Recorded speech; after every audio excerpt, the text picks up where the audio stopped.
Waiting 29 years ain't the hardest part. It's sitting through Happy Gilmore 2, which is a Netflix original and the sequel to 1996's cult classic comedy Happy Gilmore. So yes, 29 years after that film happened, we get this. Or what the fuck this is supposed to be. I'll tell you what it wasn't. That's any fucking good. That's getting it out of the way how I felt about this movie. Not that I necessarily adored the first movie, but I rewatched it and it still mostly holds up. It features Adam Sandler really at near the peak of his powers, in all honesty. There are some dial-down moments, some funny slapstick moments, and also it is about 90 minutes and isn't dragged out to its absolute fucking limits at nearly 2 hours, and that's with the end credits, by the way. Now, mind you, the actual feature goes maybe an hour and 42, hour and 43, and it feels like at least another half hour to 45 minutes is tacked on to that. This is stretched and packed, yet endlessly boring. It is weirdly impressive how much they threw in this movie, yet it is so endlessly boring. Outside of a couple people really fucking trying, the cast is fucking loaded. And where to fucking start with this? If you haven't seen Happy Gilmore, you're going to have no fucking idea what's going on in this. Well, I mean, you will because they'll recap it, but you're not going to get the essence and the Easter eggs. And I'm going to call them Easter eggs because I think there's a certain infection that went on this set. And look, I know it sounds mean-spirited, and it is mean-spirited. This movie was fucking terrible. This is exactly the type of Netflix original, sequel, comedy, or legacy sequel, whatever you want to say, that basically just takes everything good about it and just stamps it down. Like Another Simple Favor, only with slightly less lesbianism. So this was allegedly directed by a human being named Kyle Newacek, who's done television and videos and a few features. I don't know if he really should be allowed to do anything else after this. Maybe go back to doing TV and other shit. This was written once again by Adam Sandler and Tim Herlihy. I assume that's how you pronounce it. Tim's son is in this as well. Okay, I'm really trying here. I didn't expect much, and I got less.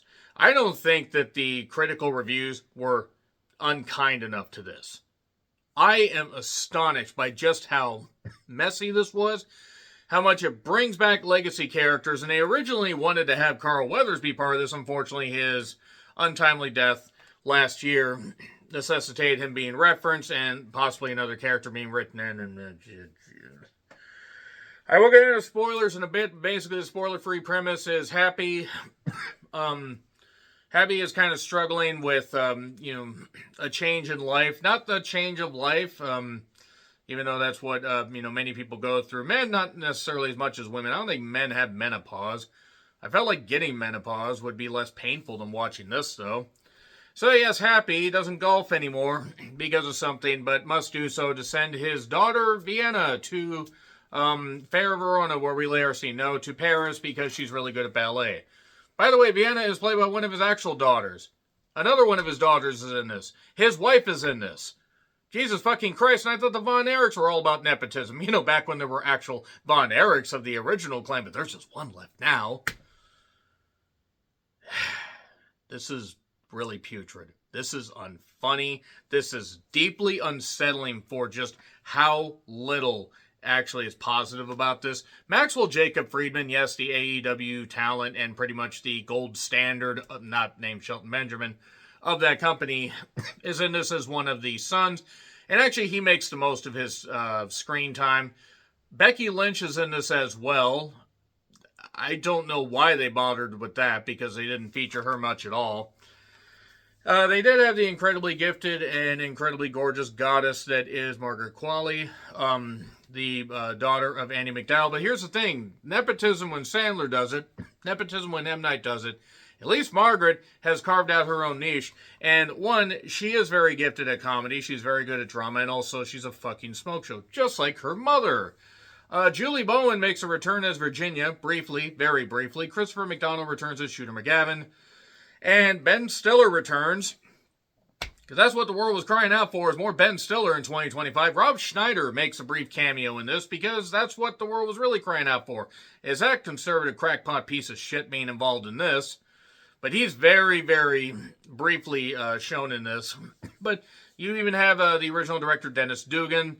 You have Jenna Sims. You have Paige Spiranak, the very, very, very smart golf analyst, or golf analyst, that is, who actually is good at golf. She's a beautiful blonde with a tremendous figure that she utilizes to, great effect, while also parlaying that into, teaching people about golf. It is impossible not to notice, and credit to her, she knows her audience. Eric Andre is in this. Eminem makes a brief cameo. And Bad Bunny himself, Benito, whatever the hell his name is, I can never pronounce it. Yes, the man that should have main evented Backlash from Puerto Rico and put himself through a lot more hell than he should have. Yes, the man that made me eat crow about his time in WWE. Bad Bunny is in this. Nick Swartzen is in this, an alleged comedian. And yeah, various other people. I have no goddamn idea what they were thinking with this.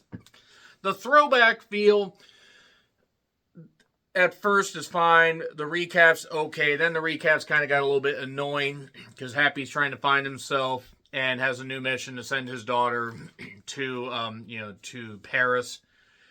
And then we get this thing with a character named Frank, or Francis as it were. It wants to start a new golf league with blackjack and hookers. And yeah, Shooter McGavin, I don't know why they decided to make this just a series of bad SNL sketches. Like, realistically, this movie is so bad and so unfunny. If they had cut some of these skits down by 30 seconds, if they had cut some of these scenes by 30 seconds, they cut like 15, 16 scenes, you'd save a lot of time. Because this really did not need to be as long as it was. Even though I think realistically it was only maybe like 15, 17 minutes longer than the original, it felt endlessly padded. What happened to Happy after all this? We get a recap and we get all that, and then Happy must save the day and send his daughter to Paris while honoring his family's legacy and overcoming his own grief. That'd be fine, except then the third act goes absolutely batshit insane, and not in a good way.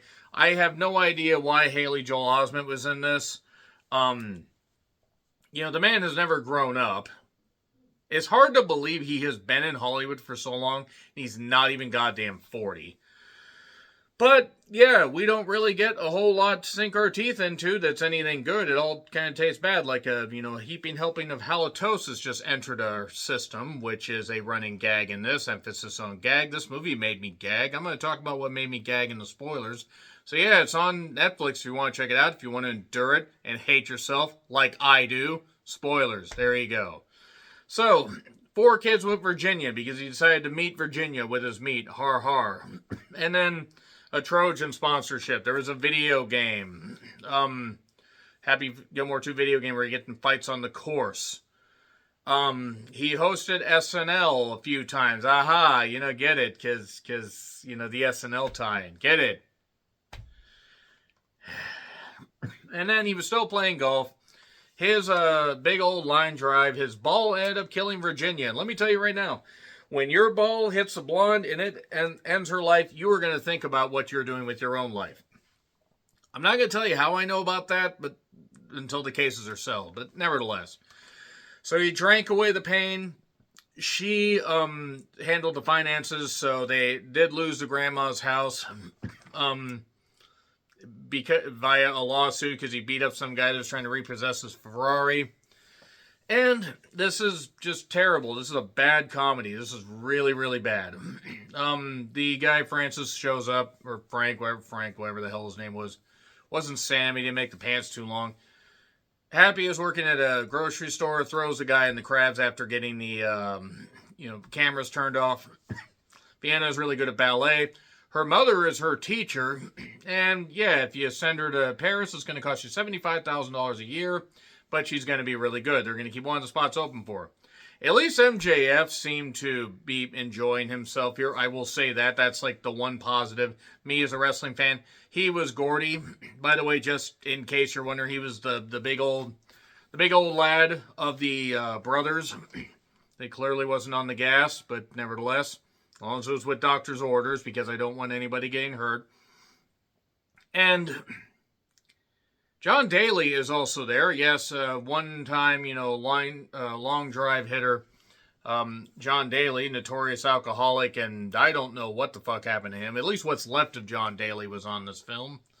And I emphasize on this film because, yeah, stuff was all over this thing, scraped off like freaking, stuff on your tongue by your goddamn doctor when he's trying to check if your tongue's going to have, I don't know, some kind of bullshit and polyps on it. Or I don't know if your tongue can get polyps. I feel like my tongue was getting polyps while watching this. But yeah, he lives in the garage. He has a thing at one point where he drinks hand sanitizer a few times. Steve Buscemi is a fairly creepy neighbor, which is weird because Steve Buscemi, despite the fact he has a creepy look about him, is apparently one of the nicest guys and did, help with rescue efforts and relief efforts in 9/11, or the aftermath of 9/11, and didn't want any publicity for it. He just did it because he's a good guy. So he has a dream, apologizes to Virginia, who tells him, lead by example, get Vienna into college. So he picks up his clubs and meets up with Eric Andre, who he's all right, I guess. Martin, who is Tim's son, and again, at least you had Margaret in there looking, my God, looking oh so good. I adore her. And but more importantly, she really is gifted. She really is a gifted actress. She isn't allowed to do that here. But yeah, because he's drinking all the time, he is not exactly doing great with hitting the line drives. But then eventually he finds his mojo. He kind of has, going back to his happy place about Chubbs and stuff like that, Carl Weathers. And he does drive a golf cart while drunk after falling asleep. And it's like that Reno 911 movie. No, he just said, where's Stream? You're driving, right? And Dan Patrick is in a weird Dr. Wiley hairpiece and mustache for whatever reason. And he will not go to jail unless... he will not go to jail if he goes to rehab. So, okay, he goes to rehab. Ben Stiller is doing the same thing they did with the grandma when he did and the other old people.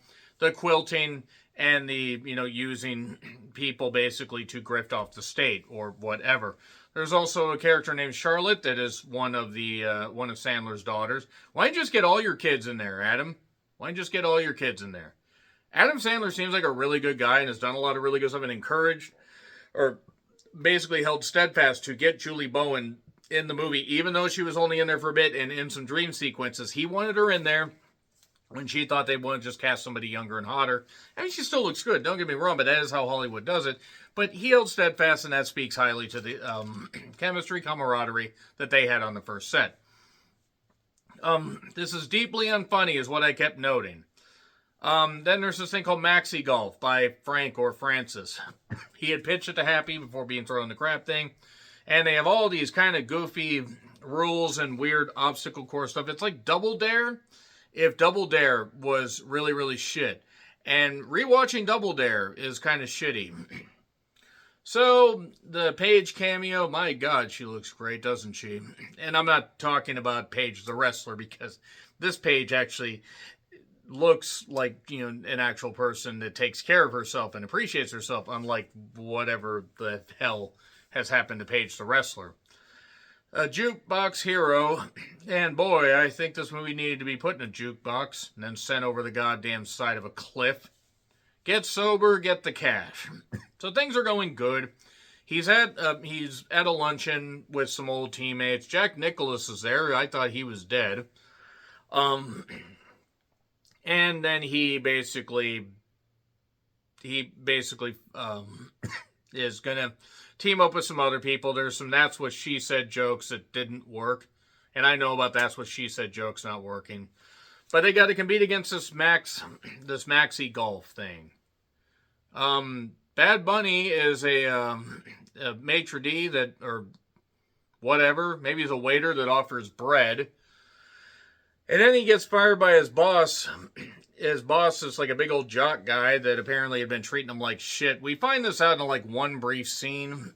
And meanwhile, Shooter's reading The Shining. He did not get freed before because he got in a rage in front of the parole committee because, nobody that is named Shooter could be an evil man. Parole, oh wait, you have rage, you're not going back.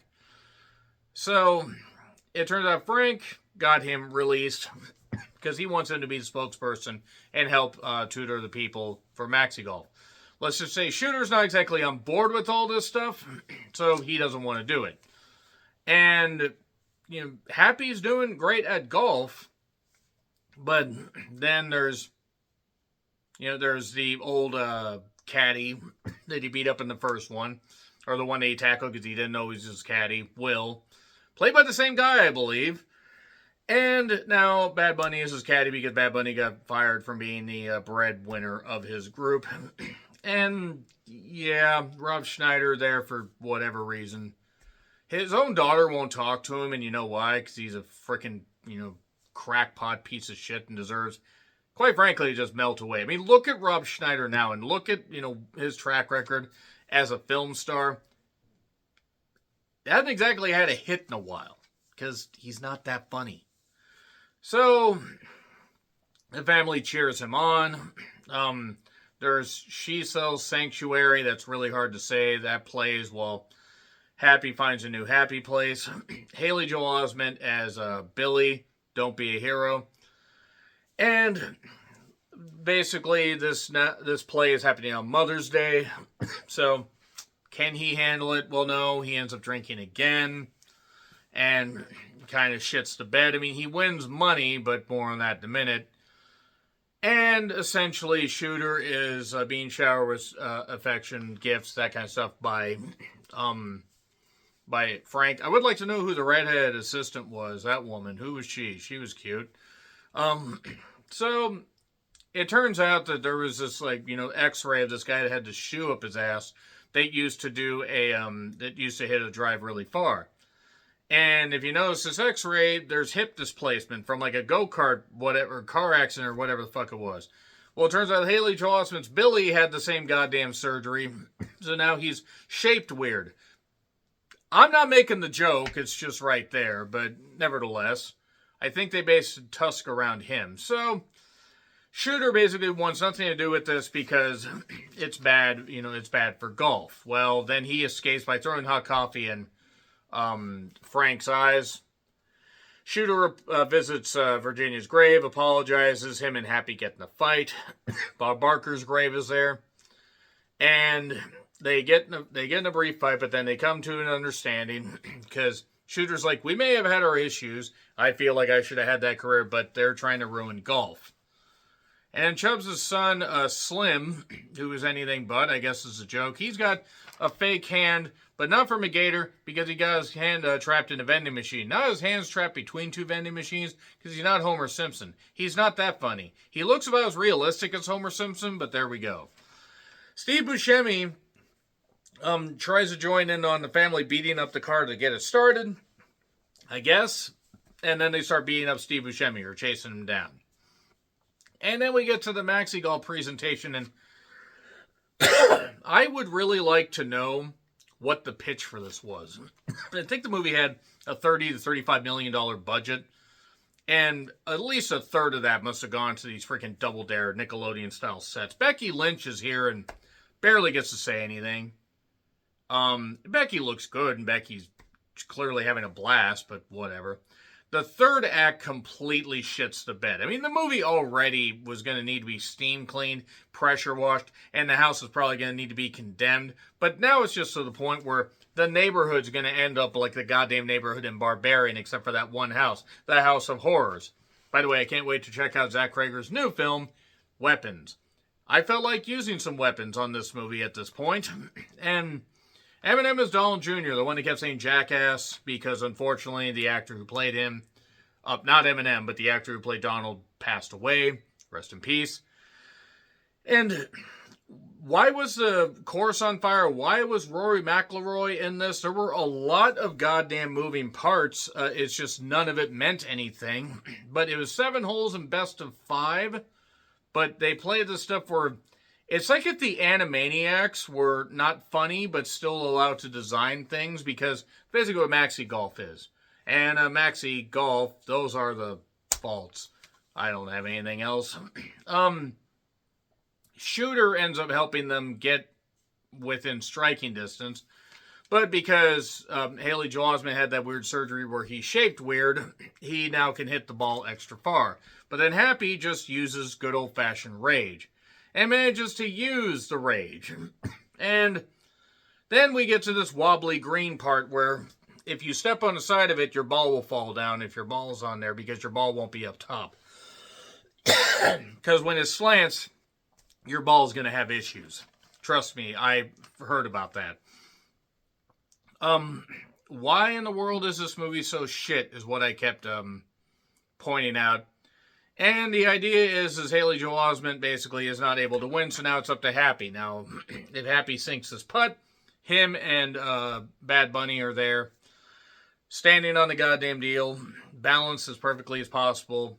And the idea is Happy has his old grandfather's clubs, but along with his putter that was shaped like a hockey stick. And they try tossing the sticks, but it doesn't work because it's spinning around. Oh, he has to spin around now, because why not? Why not just have slime fall on the goddamn thing at this point? And they manage to catch the goddamn right putter, and then it looks like Happy's putt doesn't quite go in, and then Bad Bunny feints, bounces, and the ball bounces in. And because he sunk the putt, Maxi Golf is done, and then it gets exposed as a big old scam, kind of like Logan Paul's business ventures, but I digress. And now he's 3 months sober. He can do a lot of stuff, and everything's gonna be good with the family. But then everybody's going to go to goddamn Paris. But before that, it turns out that Charlotte actually was doing something about the running an FBI sting on Ben Stiller's character for using government and whatever bullshit he was, and using people to paint his house and clean his car and stuff like that. Remember when Ben Stiller was funny? I don't remember him being taller because he's always been the Randy Newman special. But then they chase him away as he's grabbed a sobriety coin because, it's like the Shooter McGavin thing, which is funnier than this. But everybody's going to go to Paris. The boys are going to become talking mimes while Vienna does her dancing. And he's playing in the British Open. And then we get Chubbs, we get the Gator, we get Abraham Lincoln like in the first one. And then we get the actor who played Donald. We get Bob Barker. We get Grandma. We get Richard Keel, who did pass away a few years prior. And we also get Virginia. Julie Bowen is still very much alive, but there you are. And waiting is the hardest part. I hope we don't get another sequel. If we do, I hope it's better than this. And if we do, I really hope that we don't have to wait another 29 goddamn years, because I am 44. I will not be reviewing this shit at 73. I may not be alive at 73. Speaking of not alive, this movie certainly wasn't alive. It barely was breathing, like Duncan Sheik. So, poke it with a stick. Maybe it'll wake up. MJF, unfortunately, his comedy talents were wasted here. This was not funny. This was deeply, deeply, offensively shit. So I'm giving it an F. Agree, disagree, what I said, like, share, subscribe, Twitter, Letterboxd, Blue Sky handles in the description. I'm John Redland. Until we meet again, happy Gilmore Trails to you.